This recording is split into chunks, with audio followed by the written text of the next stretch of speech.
D'apparence ordinaire, ce drone est en fait très intelligent. Donc là, vous pouvez voir, le drone est en autonomie et pilote tranquillement tous les itinéraires qu'on lui a demandés.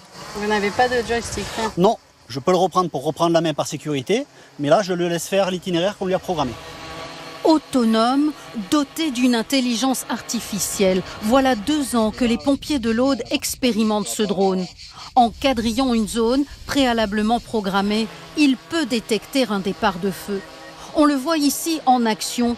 Dès qu'il repère cette fumée au loin, créée artificiellement par les pompiers, il part dans sa direction pour confirmer le départ de feu. Vous voyez, regardez, il y a le carré qui apparaît. Donc ça veut dire que là, pour l'intelligence artificielle, il y a une anomalie. Elle nous prévient, attention, quelque chose n'est pas normal sur l'image. L'œil humain pourrait passer à côté. La machine est capable, elle, d'être suffisamment vigilante pour voir plusieurs fois la même anomalie et nous la signaler.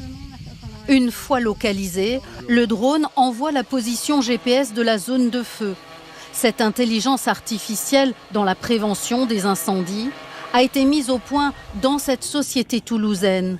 Pour anticiper, il faut détecter. Avec la caméra thermique, en fait, on a une variation de chaleur et nous, avec l'IA, on comprend que cette variation de chaleur, ça c'est ce qu'on a paramétré avec notre IA, peut entraîner un départ de feu.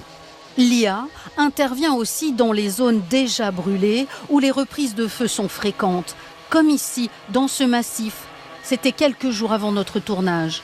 Car le drone peut sillonner et analyser 700 hectares en moins d'1 minute à la place de dizaines de pompiers postés en surveillance. Ce qui nous permet d'avoir en très peu de temps en fait, une vision de l'état de toutes les lisières, c'est-à-dire de toutes les zones à partir desquelles le feu pourrait redémarrer en un temps très court. Alors que sans cet outil-là, il faut parcourir ces zones-là, avoir en permanence des personnels répartis tout au long du périmètre. Le drone est opérationnel, mais il coûte environ 15 000 € et il en faudrait des dizaines. Pour l'heure, ni l'État ni le département de l'Aude n'ont donné leur feu vert.